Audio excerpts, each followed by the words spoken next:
সামনে একটু ক্লোজ হন, ক্লোজ হন। সবাই ছবি আসছে। প্রত্যেককে অনুরোধ করছি আপনারা দয়া করে এখানে আসুন। প্রত্যেককে অনুরোধ করছি আপনারা দয়া করে আসুন। আমাদের জাতীয় পতাকার 150 বছর পূর্ণ উপলক্ষে আমরা 150 প্রদীপ পরিচালন করব এবং প্রত্যেক যারা স্বেচ্ছাসেবক এখানে উপস্থিত হয়েছেন প্রত্যেকে এখানে আসার জন্য অনুরোধ করছি।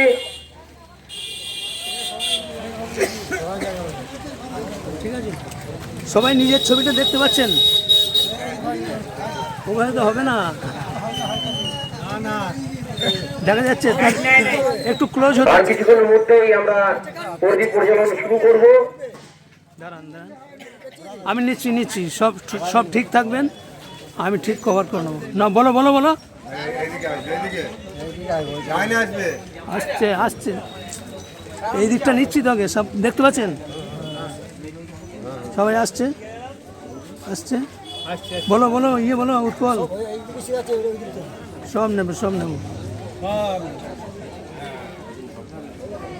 ওইটা মাঝখানে একজনকে দাও না, ইয়েকে এটা ধরো ভালো করে। হ্যাঁ, যা ভেতরে যা তাপি।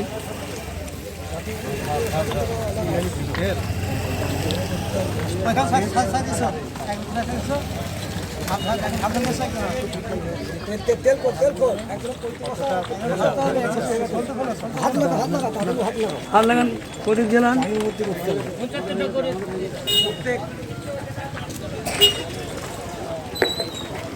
প্রত্যেককে অনুরোধ করছি দয়া করে এখানে আসুন। আমাদের কিছুক্ষণের মধ্যেই প্রদীপ পরিচালন করব। বন্দে মাতরম রচনা 150 বছর বর্ষপূর্তিতে উদযাপন এবং স্বাধীনতার বুকে। আচ্ছা, এই প্রদীপ প্রজ্বলনটা ঠিক করে সামনেটা গাছ করলে হবে না, সামনেটা ভিতর থেকে জ্বালান, সামনেটা। প্রত্যেককে বারবার করে অনুরোধ করছি রাস্তাটা ফাঁকা রাখুন। আর বন্দে মাতরম রচনা 150 বছর পূর্ণ উপলক্ষে আমরা 150 প্রদীপ পরিচালন করব। আমাদের সামনে উপস্থিত হয়েছেন বিশিষ্ট সমাজসেবক, অন্যায় বিরুদ্ধে লড়েন, ন্যায়ের পক্ষে কথা বলেন এবং সেই দেবপ্রসাদ চৌধুরী মঞ্চে উপস্থিত হয়েছেন। ওনাকে এই 150 বছর পূর্ণ উপলক্ষে আমরা কিছু বলার জন্য অনুরোধ করছি। প্রদীপ পরিচালনা করে আমরা একের পর এক যে সমস্ত স্বেচ্ছাসেবক এখানে উপস্থিত হয়েছেন তাদের এই বন্দে মাতরম 150 বছর পূর্ণ উপলক্ষে কিছু বলার জন্য আহ্বান করব।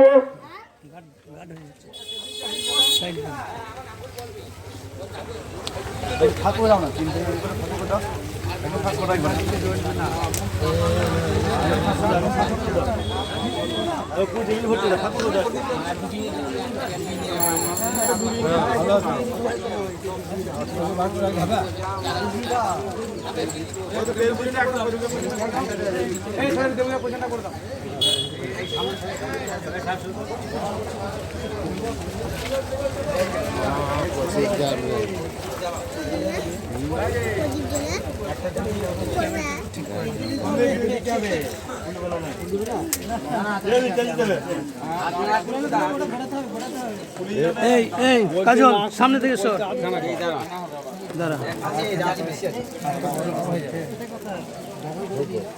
ইয়ে করো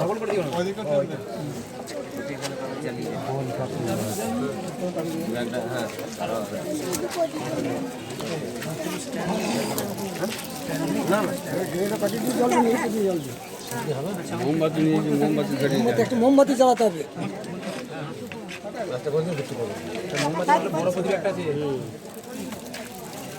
আগে দিও না, আগে সুইচগুলো দিও না, প্রত্যেকগুলো লাস্ট ডুবিয়ে নিয়ে দেবে। আমি এখন তেলটা দিয়ে দিই। যাই হোক, রবিদা এদিকে বলতেগুলো আগে দিও না, তাহলে আবার ডুবাতে হবে।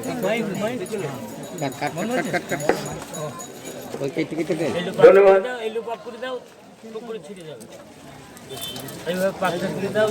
আমাদের পূর্ব নির্ধারিত কর্মসূচি আজ 7ই নভেম্বর 2025 সাল 2025 সালের আজকের দিনে আগে দিও না আমাদের পশ্চিম বাংলার নয়নের মণি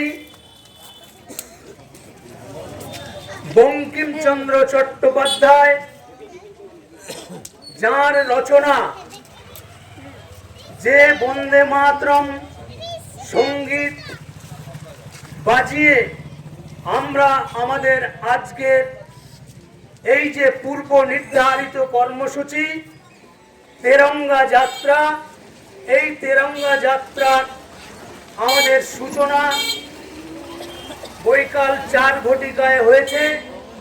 ইতিমধ্যেই আমরা রাউতগ্রাম ও কাইগ্রামের শেষ প্রান্ত অর্থাৎ কাইগ্রাম বাজার থেকে বেরিয়ে যাওয়ার যে রাস্তা, সেই রাস্তার শেষ প্রান্ত পর্যন্ত আমাদের এই যে তেরঙ্গা যাত্রার মিছিল, তেরঙ্গা যাত্রায় বন্দে মাতরম যে সঙ্গীত, সেই সঙ্গীতের যে গরিমা, সেই সঙ্গীত হচ্ছে আজ থেকে 150 বছর আগে 1875 সালে বঙ্কিমচন্দ্র চট্টোপাধ্যায় এই সঙ্গীতটি লিখেছিলেন।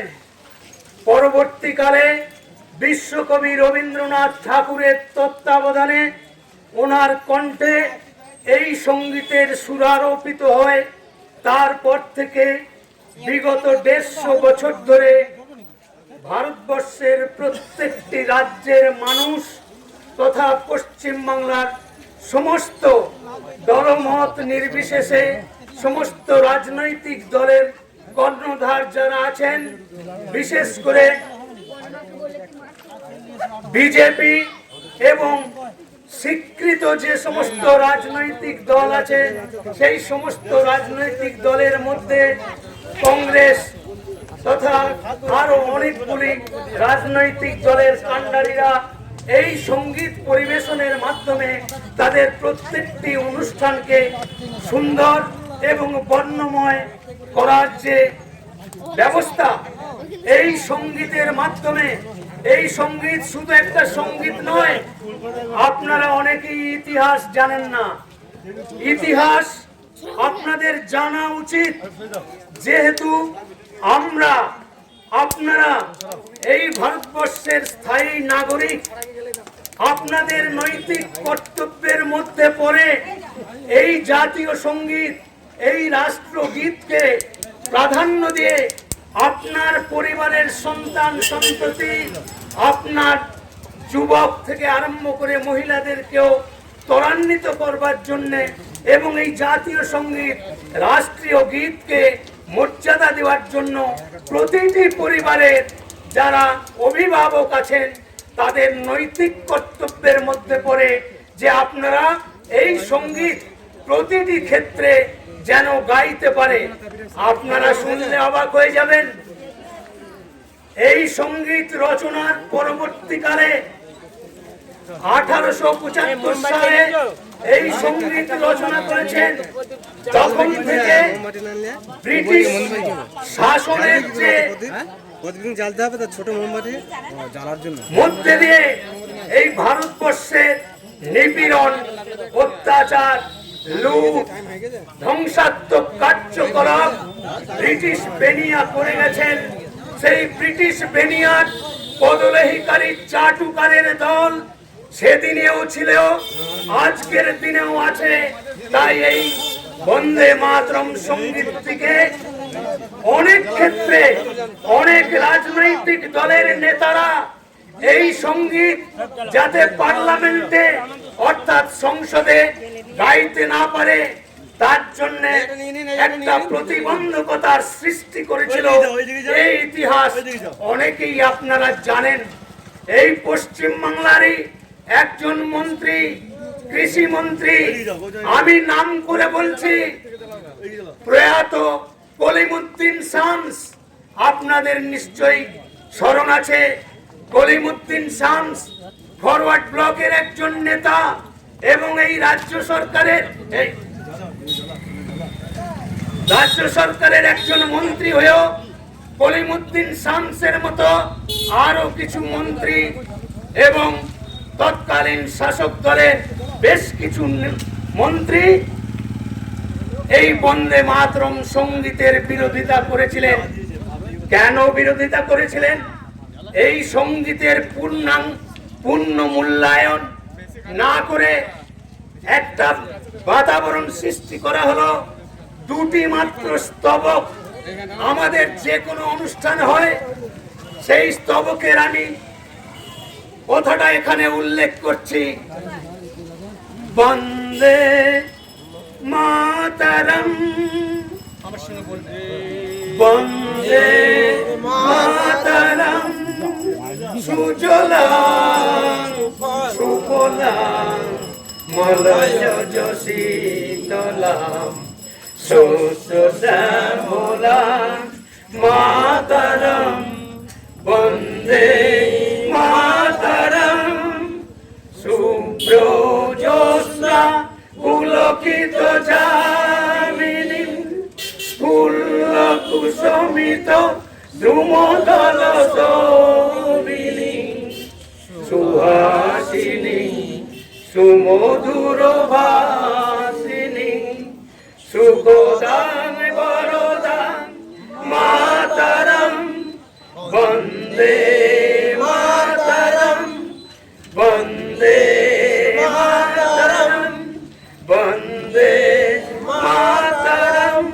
ভারত মাতা কি, ভারত মাতা কি, ভারত মাতা কি। এই স্তব এই পর্যন্ত এই সঙ্গীতটা বিভিন্ন অনুষ্ঠানে বলা হয়, গাওয়া হয়, কিন্তু এই সঙ্গীতের মধ্যে যে গরিমা, এই সঙ্গীতের মধ্যে ভারতীয় সংস্কৃতি, ভারতীয় পরম্পরা, ভারতীয় সংবিধান এবং ভারতবর্ষের দীর্ঘ প্রাচীনতম ঐতিহ্য, দেব দেবী থেকে আরম্ভ করে সমস্ত স্তরের মানুষকে, শুধু সমস্ত স্তরের মানুষকে নয়, কৃষি ক্ষেত্রে, শিল্প ক্ষেত্র থেকে আরম্ভ করে বিজ্ঞান ক্ষেত্রে, সমস্ত ক্ষেত্রে বিকশিত করবার জন্য যে রূপরেখা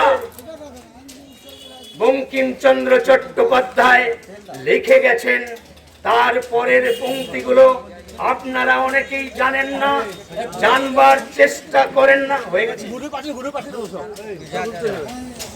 আপনারা জানবার চেষ্টা করেন না। তারপরের পংক্তি, কোটি কোটি কণ্ঠ কল কল নিনাদ করালে দ্বিসপ্ত কোটি ভুজয়ী ধৃত খর খর বালে অবলা কেন মা এত বলে বহু বল ধারিণী নমামি তারিণী রিপুদল বারিণী মাতরম, বন্দে মাতরম, বন্দে মাতরম। এই যে সপ্তকোটি কণ্ঠ তৎকালীন সময়ে, অর্থাৎ 1871 সালে তৎকালীন সময়ে পশ্চিম বাংলার লোক সংখ্যা ছিল, আপনারা এই ইতিহাস অনেকেই জানেন না, জানবার চেষ্টা করেন না। এই সঙ্গীতের মধ্যে ঋষি বঙ্কিমচন্দ্র চট্টোপাধ্যায়, ঋষি অরবিন্দ ঘোষ, রবীন্দ্রনাথ ঠাকুর, ভারতবর্ষের তামাম মনীষীরা এই সঙ্গীতের মধ্যেই বর্ণনা করেছেন সপ্তকোটি কণ্ঠ কল কল নিনাদ। কেন বঙ্কিমচন্দ্র চট্টোপাধ্যায় এই উক্তিটি করেছেন? 1871 সালে তৎকালীন সময়ে যে পশ্চিম বাংলার লোক সংখ্যা ছিল প্রায় 7 কোটির কাছাকাছি, সেই 7 কোটি জনগণের মধ্যে হিন্দু, মুসলমান, শিখ, জৈন, পার্সিক মুসলমান থেকে আরম্ভ করে সমস্ত সম্প্রদায়ের মানুষকে শ্রদ্ধা নিবেদন, তাদের পূর্ণ মর্যাদা দেওয়ার জন্য উনি সুন্দরভাবে এই সপ্ত কোটি কণ্ঠ কল কল নিনাদ করালে এইটা উনি লিপিবদ্ধ করেছেন। কিন্তু তথাকথিত সুডো সেকুলারিজমে বিশ্বাসী কিছু রাজনৈতিক দল এর বিরূপ প্রতিক্রিয়া এবং উল্টো মানে করে তারা জেদ ধরে বসে থাকে বন্দে মাতরম সঙ্গীতের মধ্যে হিন্দুদের দেব দেবীর কথা বলা আছে। আমি আপনাদের সামনে প্রমাণ দিয়ে দেব, আমি সঙ্গে নিয়ে এসেছি। আমার কাছে তো অত সময় নেই, এখানে নির্দিষ্ট একটা টাইমের মধ্যে আমাদের এই অনুষ্ঠানটিকে শেষ করতে হবে। তাই সেই পূর্ণাঙ্গ ব্যাখ্যা করবার আগামী দিনে যদি আমি এখানে সুযোগ পাই আপনাদের কাছে ব্যাখ্যা করব। অতীতেও আমি আমাদের এই গত লোকসভা নির্বাচনে এইখানেই বক্তব্য রেখে গেছি, প্রায় 1.5 ঘন্টা আমি বক্তব্য রেখেছি। এইবার আপনারা ভাবুন, যে লোকটা অনর্গল 1.5 ঘন্টা 4 ঘন্টা বক্তব্য রাখার যার ক্ষমতা আছে, তার কাছে কত তথ্য প্রমাণ সাপেক্ষ তার কাছে তার তথ্য আছে। কিন্তু কি করব, আজকে আমাদের আগেই বলে দেওয়া হয়েছে দেবুদা, এখানে আমাদের এই প্রদীপ উজ্জ্বলনের মাধ্যমে আমাদের শেষ শ্রদ্ধা বঙ্কিমচন্দ্র চট্টোপাধ্যায়কে শ্রদ্ধাঞ্জলি দেবার যে আমাদের কর্মসূচি, সেই কর্মসূচির নিয়ম এবং নির্দেশ অনুসারে আমি এখানে বিরাম দেব। সকলকে আগামী ভবিষ্যৎ প্রজন্ম এবং আপনারা শান্তিতে সুখে সমৃদ্ধিতে আপনাদের আগামী দিনকে বর্ণময় করে তুলুন, এই অঙ্গীকার করে আপনাদের সকল শ্রদ্ধেয় বর্গ করে আমি বিজেপি, আমি একজন দায়িত্বশীল কর্মী, এটা স্বীকার করতে কোনো অসুবিধা নেই। কারণ এই কর্মসূচিটা ভারতীয় জনতা পার্টির শীর্ষ নেতৃত্ব, আমাদের বিশ্ব বরেণ্য প্রধানমন্ত্রী নরেন্দ্র দামোদর দাস মোদীর নির্দেশ অনুসারে সারা ভারতবর্ষের প্রত্যেকটি প্রান্তে আজকের বঙ্কিমচন্দ্র চট্টোপাধ্যায়ের এই যে 150 বছরের এই যে প্রাচীনতম সঙ্গীত, তাকে পূর্ণ মর্যাদা দিয়ে বাঙালির গর্ব, বাঙালির স্বাভিমান, তাকে পূর্ণ মর্যাদা দিয়ে ত্বরান্বিত করার ব্যবস্থা করেছেন। তাই আমি সকলকে শেষ অভিনন্দন জানাই, শুভেচ্ছা জানাই, গৈরিক অভিনন্দন জানিয়ে আমার এই বক্তব্য শেষ করছি। বন্দে মাতরম, ভারত মাতা কি জয়।